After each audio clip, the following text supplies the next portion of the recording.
Good morning, everyone. Thank you so much for joining our coffee hour on this cold and snowy Friday. Happy to see you all here. Um, we'll get started in just a minute as a couple people join us, and maybe we can have the rest of the Sustainable CT team just quickly say hello, introduce themselves. I'll start. My name is Kate. I'm a program manager at Sustainable CT.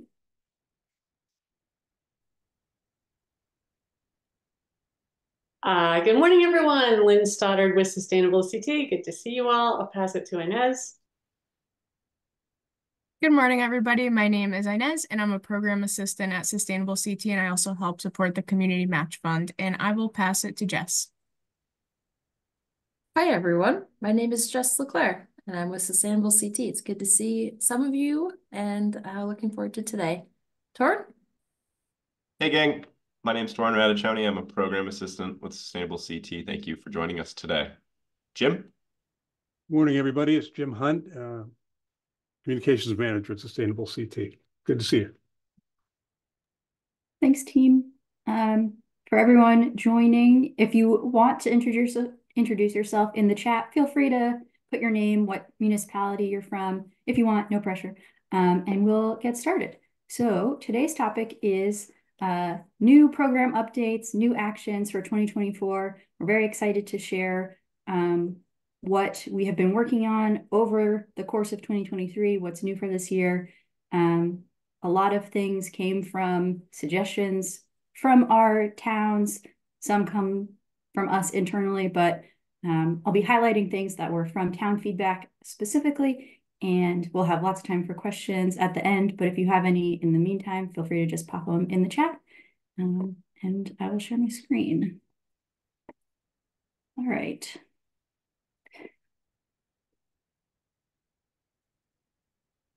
So just a quick preview of what we're talking about. We're going to go over the new actions and sub-actions. We're going to talk about a couple different types of edits that were made across the board to all actions, which sounds really intimidating, but it's actually maybe less than you think and should make things a lot easier for all of your applications. We'll just remind everyone of the certification requirements for bronze, silver, and gold, as well as the certification deadlines this year, and any other resources that we just like to remind you of that are always available to you. Then time for questions. All right, so we have 3 brand new actions this year, all pretty different, which is exciting. The first, our new action 5.9, participate in the National Flood Insurance Program's community rating system. So you may be familiar with FEMA's National Flood Insurance Program. They have an initiative, the Community Rating System, which basically awards points for communities that engage in different floodplain management practices. That might be something educating your residents about the flood map and floodplain status of their property, or enacting zoning and local policies to mitigate flood hazards. So if your community participates in the CRS and earns a ranking between 9 and 1, they have it 9 being the lowest and 1 being the highest, you will earn points for that. We worked on this with a partner from DEEP who manages the CRS program in Connecticut. The next new action, 7.10, support battery storage solutions. So there are 2 components to this. We worked on this with the Connecticut Green Bank. So your municipality can allow battery storage systems in your municipal zoning and earn points for that. Can also earn points for actually installing a battery storage system in a municipal or Board of Education building. And then last but not least, action 10.7, improve outdoor access for all. We worked with the Trust for Public Land on this one. Also got some input from other partners who work on land and open space. So the different components of this are: pick a municipal open space parcel and assess it for possible accessibility improvements. If you've worked on the walk audit action, it's pretty similar to that. Just go to a park, go to an open space, see what maybe could be improved to make the space easier to use for residents. And then the second component is to actually make improvements to that open space parcel. And then some new and revised sub-actions that we wanted to highlight for you. One is in Action 2.4, which is about providing support to local businesses. We have, in previous years, had just sort of a list of specific different supports to provide to local business. And this new sub-action is kind of a none of the above. So if you are providing support in a way that's not listed elsewhere in the action, you're able to get points for it. This was a suggestion we heard from some municipalities and some sustainability teams. And we hope it offers more flexibility that whatever your local businesses need, if you're providing those supports, you can earn credit for it. Another new sub-action, 7.4.2. So that is an action that you can earn points if you are sourcing renewable energy for your municipal or Board of Ed buildings. We've added a new component to actually participate in and support a solar energy installation. So provide municipal resources, whether that's land, property, financial support, to support that solar installation. That was a gap we had in our program. There was nowhere to actually get points for putting solar panels on a municipal building. And now you will be able to do so. The next one is not new. We've had this in the program for a long time, but we made a couple of changes that we've been hearing from towns for a long time, and we hope they will make you all happy to hear. So this is to pass a CPACE resolution for your municipality. Previously, that action was worth 5 points, and the municipality had to have adopted that CPACE resolution in the last 3 years. And we heard from many, many towns that they had CPACE much longer than that.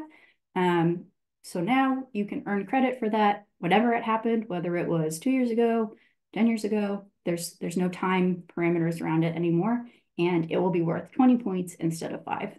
That should also hopefully help with category 7, the energy category. Some of those actions can be tricky, and we hope that this is a maybe easier to achieve action in that category.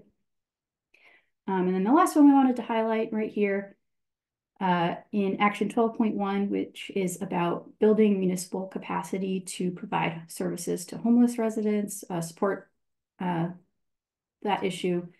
We added flexibility for which municipal employee could attend trainings about homelessness services. Previously, it had to be your municipality had to designate someone who was going to be the liaison for homelessness services. That person had to attend training. Now we've expanded it so other municipal staff, elected officials, people on relevant commissions, if they attend trainings, they're able to earn points. So that should make that a little more flexible, a little easier. And now I just want to go over, I mentioned some changes that were made across the board to almost every action.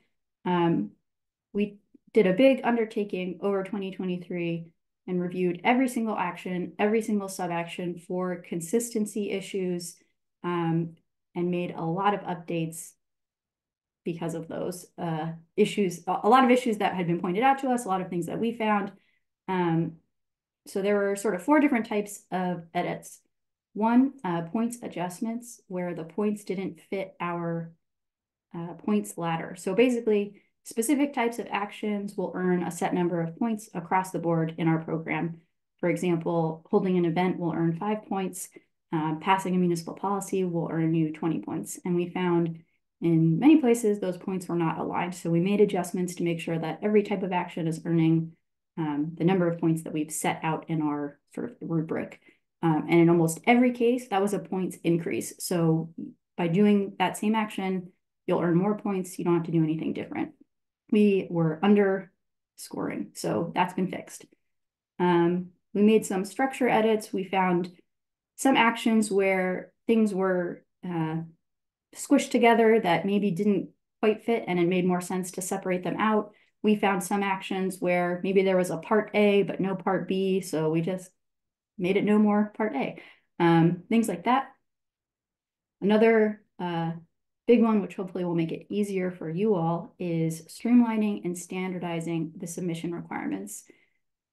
Basically, this just means that if you're doing the same type of action in multiple places, you are not being asked for different documentation. So if you're making a forestry advisory committee and you're making a affordable housing committee, you will not be asked to submit different things. You're going to be asked for the same documentation for different committees. Or if you are doing an inventory of say you're doing a tree canopy inventory in one action, and you're doing a parking needs assessment in another action, the documentation for those inventory type actions will be the same. And then lastly, just some general language tweaks where the wording was unclear, or we were maybe asking for things that felt a little redundant or unnecessary. For example, there were several places where we were asking for sign-in sheets for events. That's no longer there. And little things to just try and make all the action text streamlined and as clear as possible. And almost every action was affected by these consistency edits, but they were not major edits to the substance and content of the action. So it's just making sure those points are in alignment, the submission requirements are the same across the same type of action, making sure that the language makes sense as much as possible. So what you're actually being asked to do in that action, this didn't change those requirements. And then this is a big one. And another thing that we have heard a lot about from towns, from municipalities, that the timeframe for credit system is confusing, is onerous, is just, people had a hard time with it.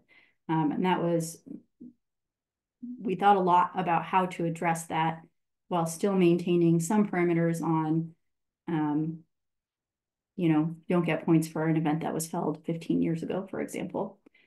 So this is what we did, and I'm going to show some examples after going through this slide. The timeframe for credit structure has been removed. There are no more classifications for new action credit or rolling action credit. That system is gone.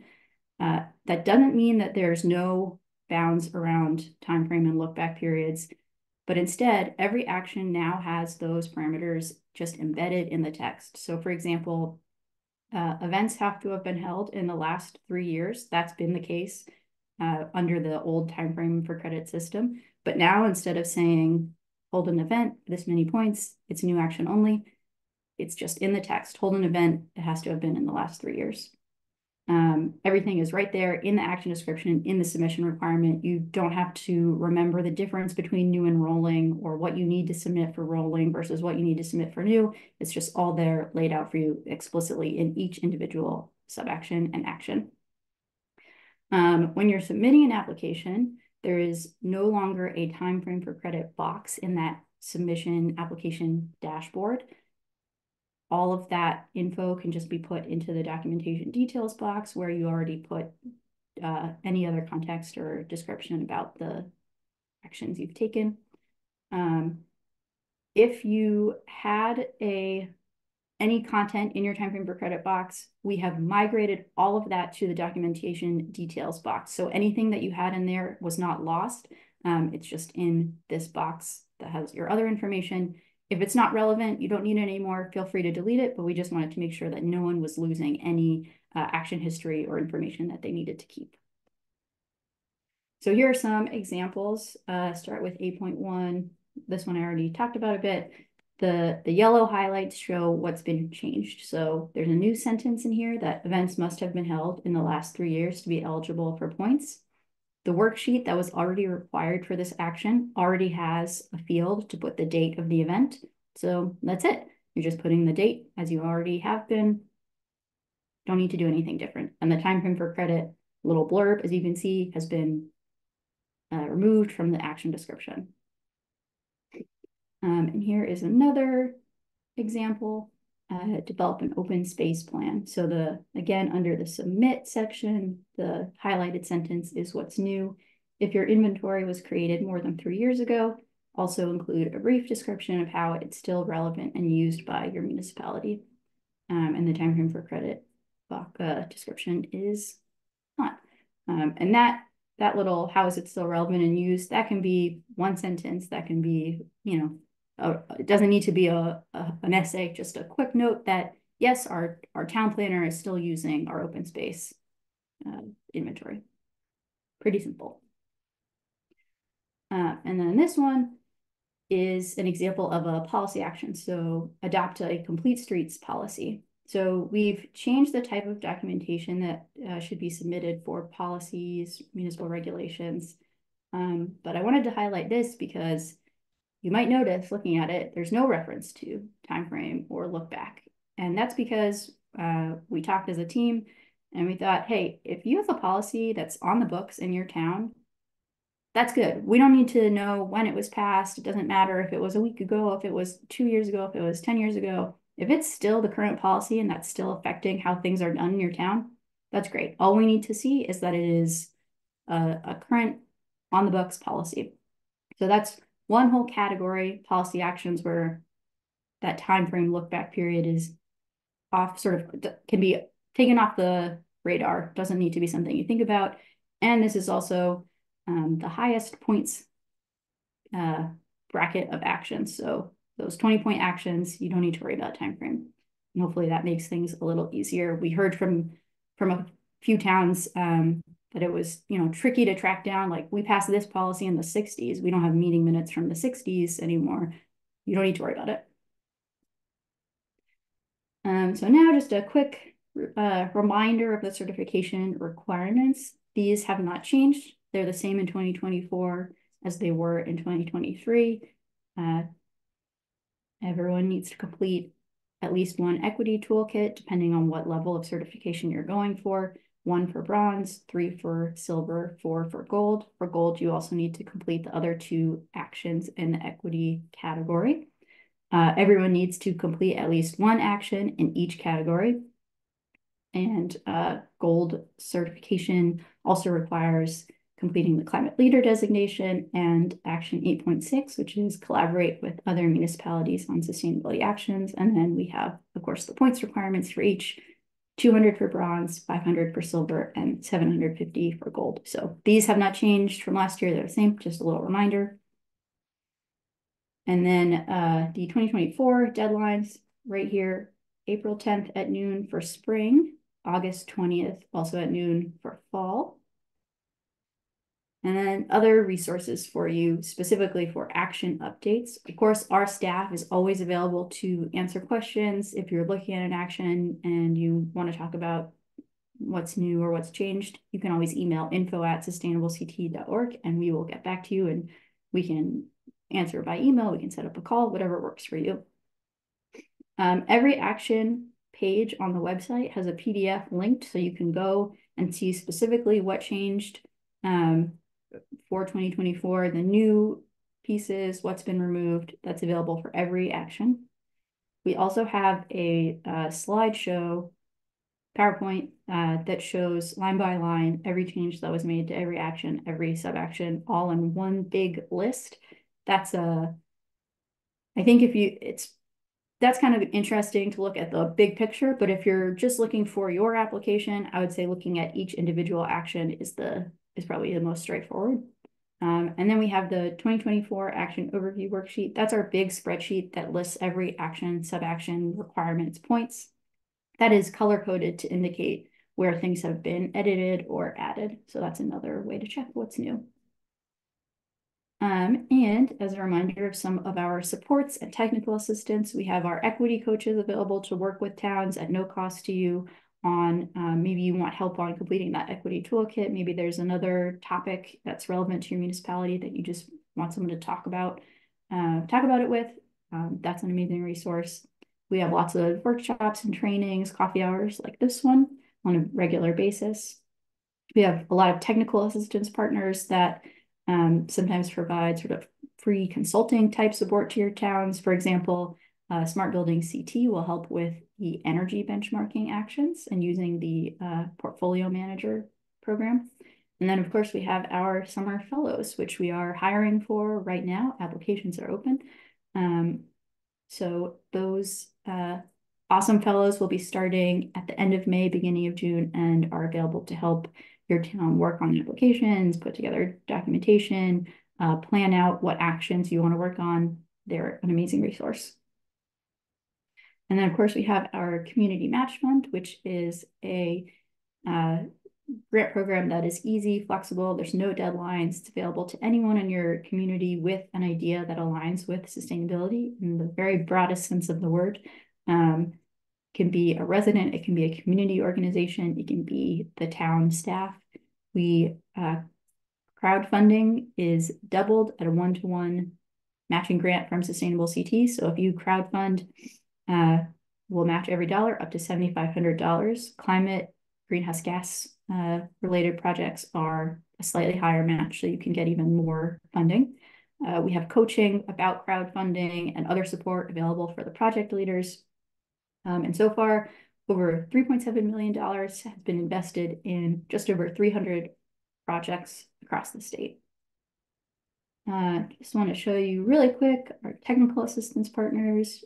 They're amazing. We couldn't do it without them. And then a quick thanks to our funders. And a quick plug for our next coffee hour on February 16th. We're going to be having this year a Pathway to Gold series. So if your town is thinking about gold, maybe not this year, but maybe next year, sort of the different pieces of what's required. And we're going to start with Action 8.6, collaborating with other municipalities. So that'll be the focus of our next coffee hour. And that's it. This is my contact info. You can always reach out to me. You can reach out to info@sustainablecte.org. But I'm going to stop sharing and we can answer some questions.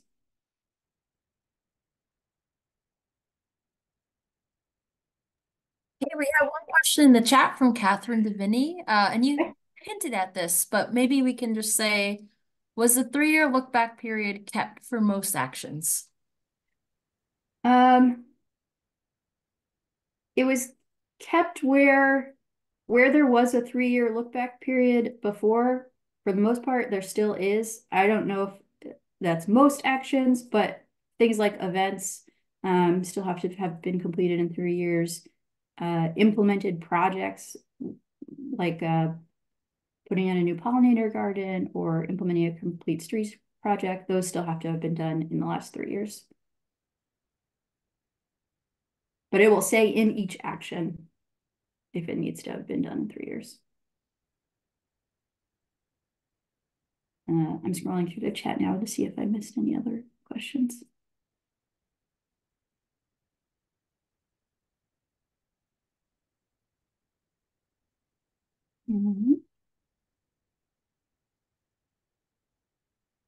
Margaret, I see you said you'd love a demo on how to submit an action for gold. Yeah, so I'm saying, okay, how do I logistically do this? How do we actually submit something? And I think that's like pull up the website. Maybe I actually should talk to one of you guys just one-on-one with a Zoom share, because I can't see. I've submitted for bronze and silver. I get all that, but yeah, that's my question. Yeah. If you've done it for bronze and silver, it's the same for gold. You'll just probably be submitting more actions, but it's the same in the back end. We can definitely help with the one-on-one, set up a Zoom and do a screen share and walk through it. And then I think we typically have a webinar about the back end of the website every year. I don't know if we have a date for that for 2024, but it's something that we like to offer. Okay. So we're resubmitting things. If it's not something new we're putting in, how do we pull something we've already submitted and say we want to just update it, add a sentence about relevance? How do we do that? It's already in there for... Yes. If it's already in there, it's still there. So you can just go in and maybe update whatever you want. There's that documentation details, big text box, so you can tweak as needed. And then you'll just update the status of any action that you want included in your application to completed. And that is how you make sure that it gets submitted and that it will be reviewed and included in your application. Okay, thanks, Jess. I see your comment. Yeah, Margaret, we can set up a one-on-one and walk through it specifically, open up your application, go through it. And if anybody else wants to do that, you can email us to info@, or you can email me if you've got that. I'll put that link in your address in the chat. It would be we could probably do it in 15 minutes. Answer all of your questions. Great, thanks. Yeah, no problem. I see Jeremy has a question and then David has his hand raised. Jeremy, I'll start with you because that's pretty quick. The look back 3-year look back period for 2024 applications. If something says it has to have been done in the last 3 years, that means it has to have been done since January 1st, 2021. And I hope my team will correct me if I did that simple math incorrectly. But they're nodding. So yeah, for 2024 submissions, has to have been done since January 1st, 2021. David, did you have a question or did you put your hand down? I will defer to my chairwoman, Amalia. Okay, Amalia, go ahead. Thank you, David, and I'm sure that your question will also be important. So first of all, in the improve outdoor access for all, I'm not exactly, I don't exactly am sure about it because we have made a handicap access to one of our reserves in the last, I think, 3 years or so. But I'm not sure how much input ahead of time there was. You know, a few people who are handicapped were consulted, but it was basically a municipal plan or a conservation commission plan. So I'm not sure that if this would qualify, even though I think it's a great thing, because we didn't have that first, you know, putting everyone in, you know, having a group discussion about it. Yeah, without knowing much more about it, it sounds like something that would qualify for the making those improvements part of the action. Like many of the actions in the program, they're written in sort of a, you know, start with an assessment or start with an inventory or talking to residents and then move to making a physical or tangible change, but you don't need to have done the first part in order to do the second. And then just put a link to that action. It also, as long as it's beyond compliance with ADA and other relevant regulations, our program goes beyond what's required by law. So if it was bringing something up to ADA standards, that would not be eligible, but going beyond that could be eligible for points. I don't understand that, you know, most reserves don't have ADA, you know, standards. This was creating a whole pass that allowed ADA people to go there. So could you explain that a little bit? Yeah, just because as an across the board part of our program, we do not award points or credit for things that are already required by law. So bringing it up to code and making it accessible is an amazing thing. But if it's just meeting what's required by law, doesn't hit that threshold for what gets credit in the program. But I think if this is a specific case of something that's already been done, maybe we could talk one-on-one, learn more about the program, look more into whether it was going beyond what's required by law and see sort of how the details fit. And since I'm on it, I'll just continue. My second question was about the no idle sign there. If does the municipality have to put it in, or can we ask? We're trying to get DOT to put a no idle sign. Would that qualify? That is something that is covered in another action, 10.3, improve air quality in public spaces, or I think it's something that the town would have to do rather than DOT, but maybe Jess or Lynn can jump in if that's not right. Typically, it has to be something that the town has done. Amalia, we can speak offline, I think, about these specific action questions, but if there's a level of partnership between DOT and the town, it might be something that works out. But let's you and I connect. We can set up a time to meet in the next week or two. I'll send you a note right now. Thanks, Amalia. I see a question. Margaret had a question about explaining the action type designations. So That is pretty easy to, so I can talk about it right now. The action overview worksheet that I mentioned, and that's linked in the PowerPoint, which will be sent out to everyone who registered today. It's also linked at the top of the actions page on our website. The action overview worksheet has every action type listed right there.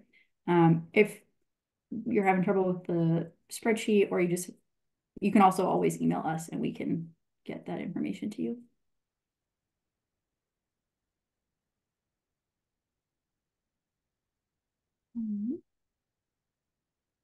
And then Catherine has a question about solar farm installations. Sorry, I'm just reading through. Okay, a solar farm installation at the transfer station helps power some buildings, Board of Ed buildings. So it would qualify for the new 7.4.2 if it was the installation of the solar farm was completed in the last 3 years.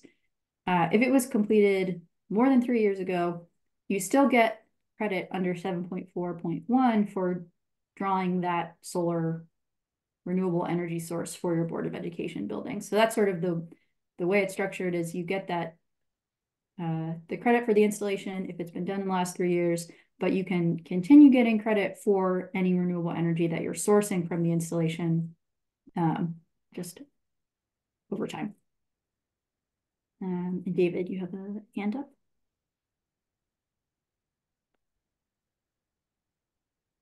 Hello, can you hear me? Yep. Okay, good morning, everyone. So my question was in regard to the equity statement 1.3. So here in Bristol, they adopted a policy for the Board of Education, but it was like workshopped through the superintendent's office and with parents, and it was beat up, run through the ringer, and a policy was finally adopted. However, I guess it doesn't follow the black and white standard for what you're looking for submission. Since it's already existing, and if I went back to them and asked, hey, can you guys just put this on an agenda and discuss it and just confirm that you approve this, would that suffice? Or are you looking from ground zero all again on the existing policy? David, that's a great question. And I remember, I think I remember looking through such a statement. So let's you and I connect on that one. I want to understand the story so we can make sure we're answering it correctly. This is a great, very case-specific question, and we'll need to just kind of dig in a little bit on that one. But I'll reach out to you this afternoon. Thank you very much. Oh, yeah, absolutely. I will say, in general, policies and regulation actions don't need to be brand new things that are introduced recently in your municipality. They can be things that have existed. And then another question from Catherine, where are the homelessness training options located? We have partners that work on this that provide trainings. The Coordinated Access Networks, or CANs, which are regional organizations that provide homelessness services, work with municipalities. They offer some trainings, but we can follow up with some specific links. Oh yeah, and Jess just put in the chat, CCEH also offers some trainings. Yeah, that would be helpful to then share that with the First Selectman's office to distribute to their team, and also with the Sustainable Bethel Commission. If some of them are online, that would obviously be more convenient. Yeah. Instead of having to show up in person, similar to what Live Green has done with EV zoning, et cetera. So yeah, that'd be great. Yeah, we'll follow up. I think across the board, a lot of trainings are now online, which hopefully makes it easier. Great. Thank you. And Catherine, take a look at that link, the CCEH. They do have a whole trainings site, and they have some upcoming and some recorded trainings. And folks can watch a recorded training as part of an action as long as it's been recorded in the past 3 years. So if it was recorded since January 1, 2021, and now you can watch that for credit too. Because sometimes the timing doesn't quite work out, but the content's still valuable. Okay, great. Thank you. And I see a new question from Catherine in the chat about 2.4.5 support food-based entrepreneurship. Are you talking about ag or restaurants count too? That could be both, anything food related. So ag, restaurants, food, entrepreneurship. Yeah.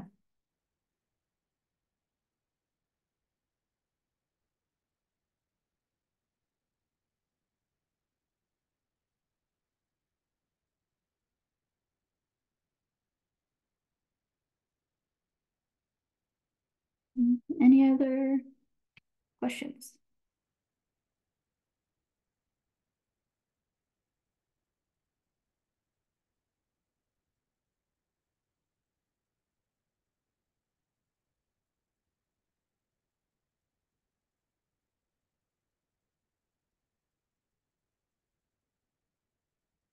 Maybe not.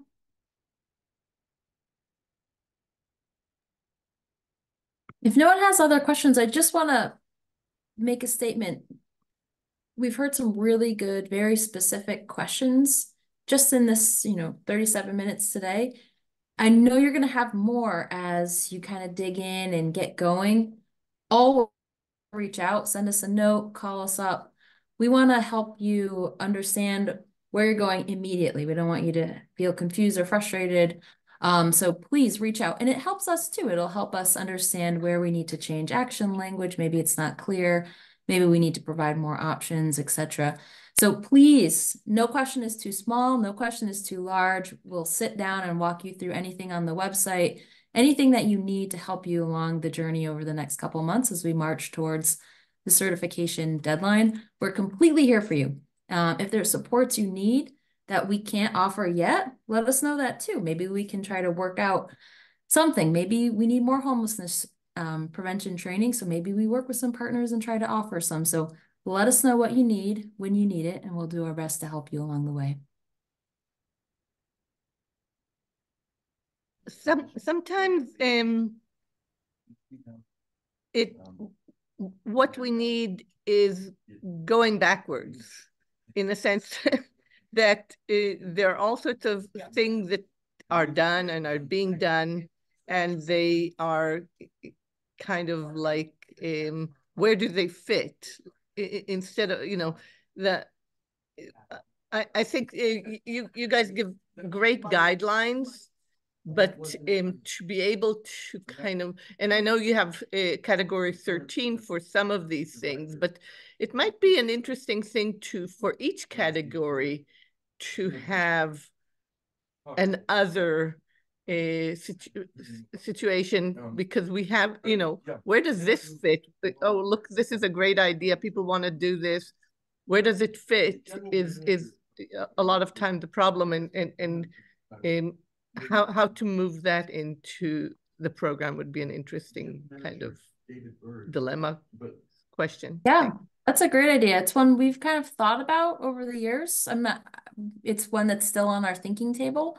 And if you have questions on where an action might fit and you're not seeing it in an action too, that's another conversation, because maybe there is a home for it and it's some obscure sub-action, part A, part B, or we can look at the whole activity that you've done and maybe parse it out. Maybe we don't look at it in this big picture. Maybe there's some sustainability events embedded or other, so we can try to find a home for the good work that's happening. And we can also help if sometimes there are things that might fit in multiple actions, and we can help talk through where's the best place based on what action categories you might still need to check off the list, or where you might be able to maximize your points. So we can help you figure out where it fits and what will help make you have the strongest application possible. And it might help us identify some future new actions too. As you can see, we're always trying to add new ones, but we have to learn from you as to what's important, relevant, and impactful in your communities.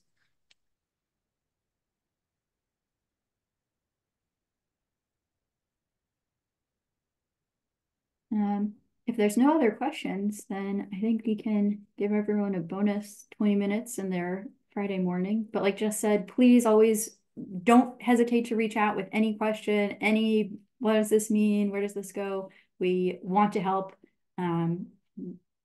We can give you whatever information you need to help you through the process. And I'll just put our staff-wide email in the chat real quick. info@sustainablect.org, and that will go to all of us, and someone will get back to you quickly, and you'll be on your way.